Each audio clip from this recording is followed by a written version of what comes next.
अस्सलाम वालेकुम to everyone, welcome back to my channel again. एक सौखी और बहुत ही मज़े की रेसिपी के साथ आपकी खिदमत में हाजिर हूँ। रात के टाइम पे मैंने ये सारी मलाई निकाल के बाहर रख दी थी। सुबह इसमें से सारी बर्फ़ पिघल चुकी थी और अब मैं इसका देसी घी बनाऊंगी। तो ये तरीका मैं आपके साथ भी शेयर करूंगी कि किस तरह आसानी से आप घर पे देसी घी बना सकते हैं। इस मलाई की कुछ मिकदार मैंने इस देचके के अंदर डाल दी। इसी तरह से आपने करना है, एक ही दफ़ा में सारी मलाई नहीं लेनी है, थोड़ी डालनी है।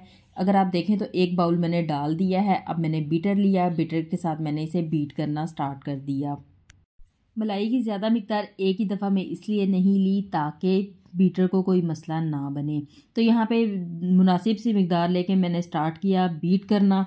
सिर्फ आधा मिनट मैंने इसे बीट किया तो यहाँ मक्खन बन गया। हद इसको सिर्फ 1 मिनट के लिए बीट कर लें तो आपका मक्खन और इसमें से जो दूध एक्स्ट्रा थोड़ा थोड़ा मलाई के साथ जमा हो जाता है वो अलग अलग हो जाएगा। यहाँ पे मैंने इसे जाग नहीं लगाई थी। कुछ लोग जाग लगा के इसका देसी घी बनाते हैं, लेकिन मैं ऐसे ही बनाती हूँ, इसलिए मैं अपना तरीका ही शेयर कर रही हूँ। तो यहाँ 1 मिनट भी नहीं लगा, मक्खन हमारा तैयार हो गया। इसमें से जो दूध था वो अलग हो चुका है और मक्खन बिल्कुल अलग हो चुका है। तो इस तरह से बहुत आसानी से आप 1 मिनट के अंदर मक्खन बना सकते हैं। मक्खन तो हमारा बन गया, लेकिन हमें इसे देसी घी बनाना है। इस मक्खन को मैंने साइड पे किया और एक बाउल के अंदर और मलाई ले ली। मलाई तकरीबन उतनी मिकदार में ली है जितना बीटर आसानी से इसे बीट कर सके। ज़्यादा मिकदार में लेंगे तो बीटर को भी मसला होगा और मलाई भी अच्छे से मक्खन नहीं बनेगी। इसलिए यहाँ पे मैंने आधा मिनट ही फिर से बीटर को चलाया तो ये मेरा मक्खन बन गया है। अब इसी तरह से बाकी की मलाई को भी लेते जाना है और उसका मक्खन बनाते जाना है। मशीन का ज़्यादा ज़ोर नहीं लगेगा। अगर आपके पास बीटर ना हो तो फिर आपको ब्लेंडर के जग के अंदर पानी डाल के थोड़ा थोड़ा सी मलाई डाल के उसको बीट करते जाएंगे तो उसमें मक्खन ऊपर आता जाएगा। वो तरीका भी आसान है, लेकिन उसमें झंझट ज़्यादा है, मशीन भी गंदी होती है और बहुत टाइम लगता है। लेकिन ये जो तरीका मैं शेयर कर रही हूँ ये बहुत ही आसान सा है। आप 1-1 मिनट के लिए थोड़ी थोड़ी मलाई को करते जाएंगे। मक्खन बनाने के साथ साथ ही इस पतीले के अंदर सारे मक्खन को इकट्ठा करते जाना है। यहाँ मैंने मलाई को 4 दफ़ा में बीट कर लिया, इसका मक्खन बना लिया और सारे का सारा मक्खन इस पतीले के अंदर जमा कर लिया। अगर मुझे ताज़ा मक्खन चाहिए होता है तो फ़ौरन से बीटर के साथ इस तरह से मैं मक्खन बना लेती हूँ। तो अब मैंने सारी मलाई को बीट कर लिया है, मक्खन बना लिया है। थोड़ा थोड़ा सा मक्खन लेते जाना है, इसको हाथों में अच्छी तरह से दबाते जाना है। इसका एक्स्ट्रा सारा जो दूध इसके अंदर है वो निकालते जाना है और इस मक्खन को अलग से एक बाउल के अंदर डालते जाना है।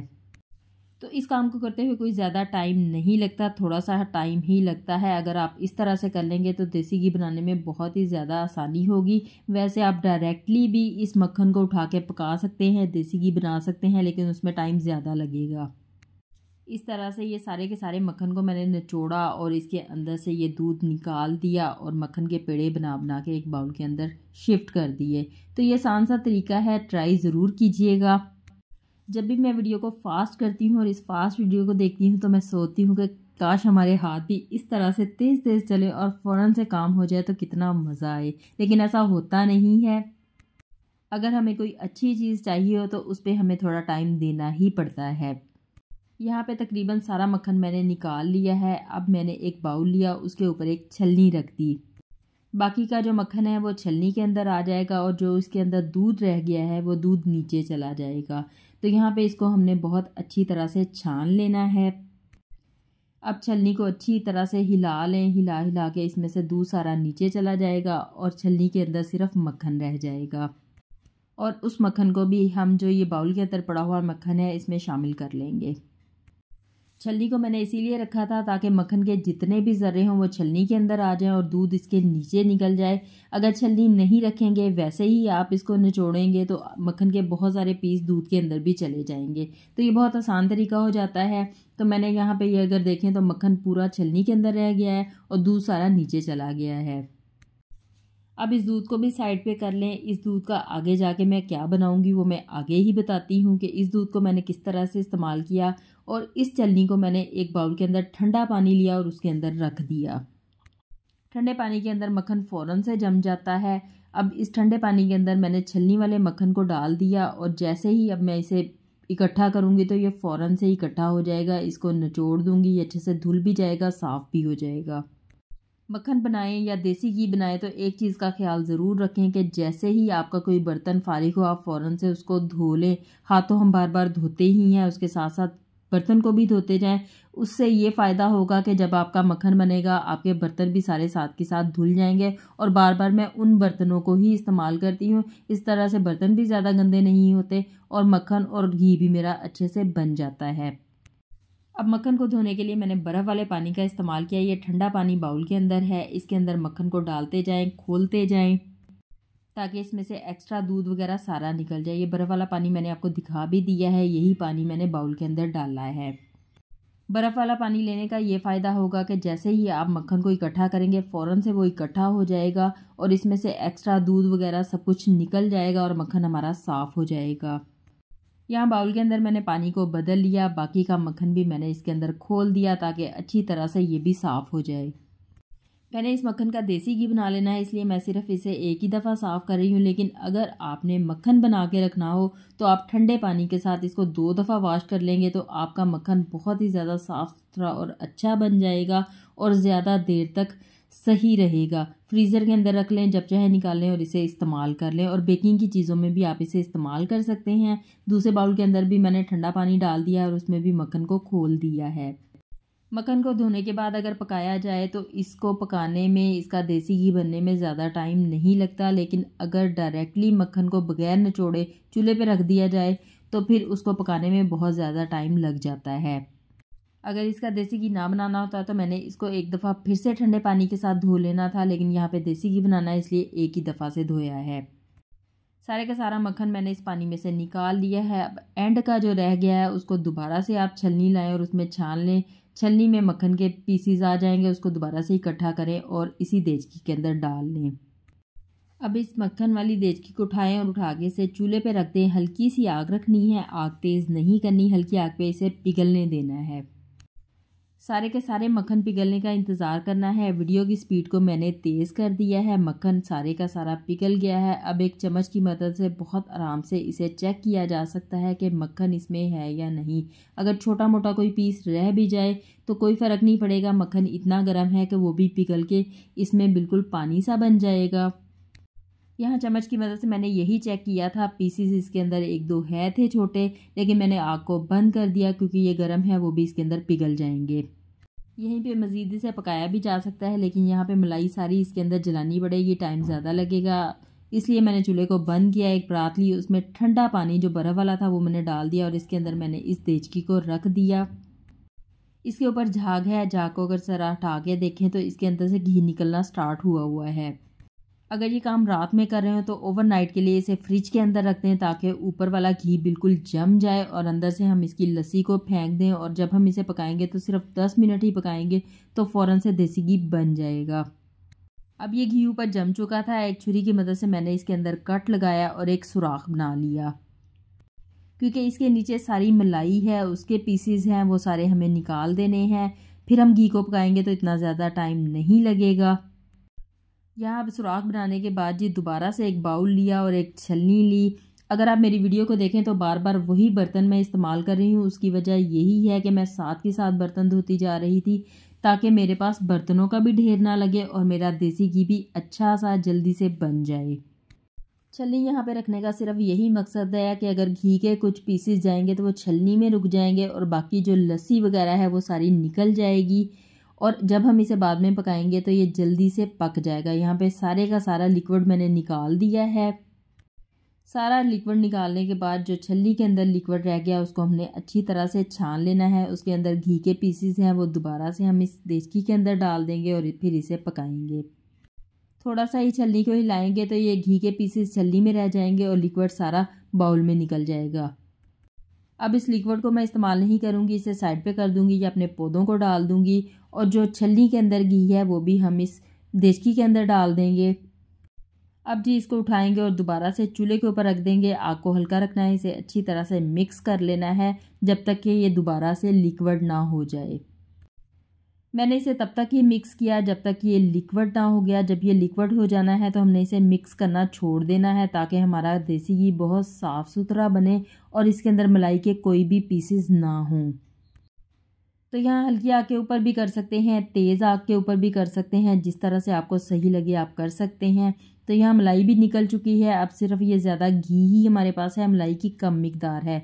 ये सब प्रोसेस करने का फ़ायदा क्या होगा वो भी मैं आगे चल के आपको बताती हूँ। यहाँ अगर देखा जाए तो सारे का सारा घी पिघल चुका है। अब मैंने चम्मच को साइड पे कर दिया और हल्की आग के ऊपर इसे पकने के लिए छोड़ दिया है। अब अगर आप देखें तो इसके ऊपर झाग आ रही है। बहुत सारे लोग झाग हटाने के लिए इसके अंदर आटा शामिल करते हैं, आप भी कर सकते हैं, लेकिन मैं आटे को शामिल नहीं करती हूँ। मैं ऐसे ही इसे पका लेती हूँ। तो ऐसे ही ये जब ठंडा होता है थोड़ा सा तो झाग इसके ऊपर खुद ही हट जाती है। लेकिन अगर झाग को हटा के देखें तो इसके नीचे सारा देसी घी बन चुका होता है। यहाँ पे मैंने इसके अंदर चम्मच भी नहीं चलाया। अगर आप देखें तो मलाई ब्राउन कलर की नीचे से हो चुकी है। जब ब्राउन हो जाए तो समझे हमारा देसी घी बिल्कुल तैयार है। यहाँ पे आग को बंद कर दें। देसी घी इतना गर्म है कि ये थोड़ी देर तो पकता ही रहेगा। फिर उसके बाद ये थोड़ा सा ठंडा होना शुरू हो जाएगा और रूम टेम्परेचर पे हो जाएगा। यहाँ पे देसी घी हमारा थोड़ा सा ठंडा हुआ, रूम टेम्परेचर पे हुआ, तो मैंने एक सॉस पैन ले लिया क्योंकि घी अभी भी गर्म है। इसके ऊपर मैंने एक छलनी रखी और इसके अंदर एक धुला हुआ वाइप्स रख लें, या आप इसके ऊपर मलमल का कपड़ा भी रख सकते हैं। अब इसको हमने बहुत अच्छी तरह से छान लेना है। इसमें मैंने चम्मच नहीं चलाया था। देखें तो घी बिल्कुल साफ़ सुथरा, एक ही दफ़ा छानने के बावजूद बहुत साफ़ सुथरा घी आ जाएगा पास। लेकिन अगर इसमें कुछ ज़र्रे आ जाएं तो आप इसको 2 दफ़ा में भी छान सकते हैं।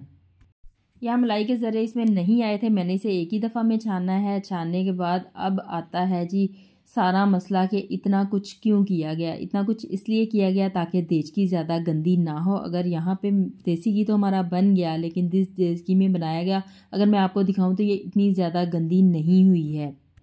अब इस देचकी को साफ़ करने का तरीका भी बताती हूँ कि गरम गरम के अंदर ही आपने एक चम्मच लेनी है और फेर देनी है। ये ज़्यादा गंदी नहीं हो। अगर बहुत ज़्यादा गंदी हो तो इसके अंदर पानी डाल दें और 1 चम्मच इसके अंदर मीठा सोडा डालें, 2 चम्मच सिरके के डालें और इसे पकने के लिए छोड़ दें। जैसे जैसे ये पकेगी ये सारा कुछ खुद ही साफ़ हो जाएगा। लेकिन अगर ज़्यादा गंदी ना हो, जिस तरह के ये है, ये इतनी ज़्यादा गंदी नहीं हुई, तो चम्मच की मदद से आप थोड़ा सा चम्मच इसके अंदर चलाएँगे तो ये फ़ौरन से सब कुछ उखड़ जाएगा। लेकिन ये गरम गरम पतीले के साथ ही करना है, ठंडा करके करेंगे तो ये साफ़ नहीं होगा।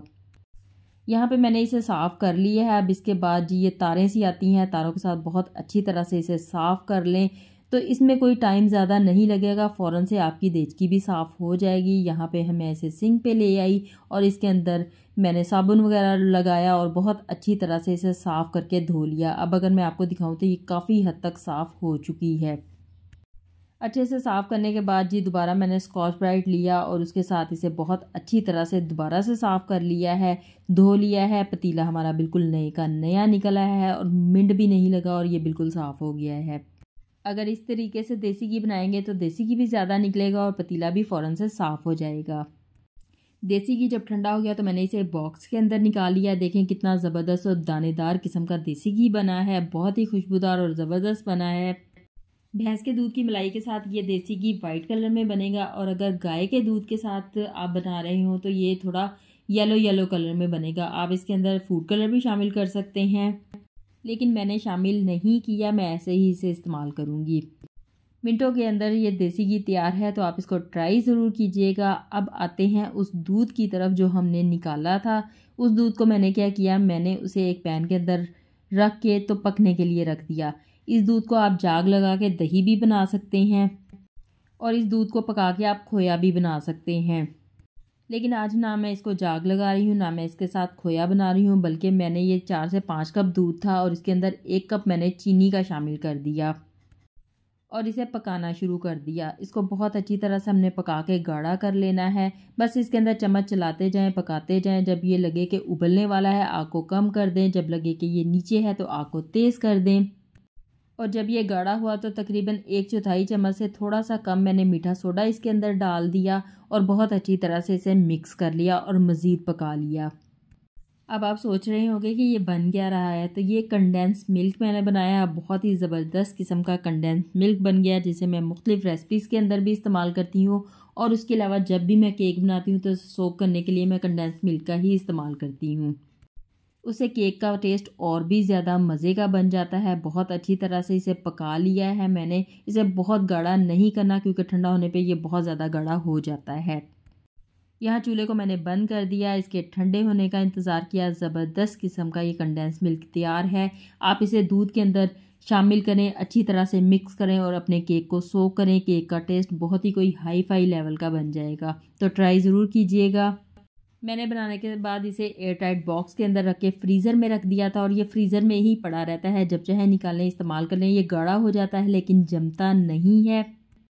ओवरनाइट ये फ्रीज़र में पड़ा रहा है। अब मैं इसको दिखाऊं तो ये काफ़ी गाढ़ा हो चुका है। इस तरह से केक में इस्तेमाल नहीं होगा, बल्कि हम इसे सिंपल दूध के अंदर अच्छी तरह से मिक्स करेंगे और उसके बाद केक को सोक करेंगे, या किसी भी अपनी रेसिपी में इसको ईजीली इस्तेमाल कर सकते हैं। एक टॉप सीक्रेट चीज़ भी बताती हूँ। चाय को बहुत ही मज़े का बनाना चाहते हैं तो उसमें आप चीनी की जगह पे कंडेंस मिल्क डाल दें थोड़ा सा, तो चाय का टेस्ट बहुत ही मज़े का बनता है। जिस तरह चाहे इस्तेमाल कर सकते हैं। आज के लिए बस इतना ही। अपना ढेर सारा ख्याल रखिएगा, दुआओं में याद रखिएगा। अल्लाह हाफिज़।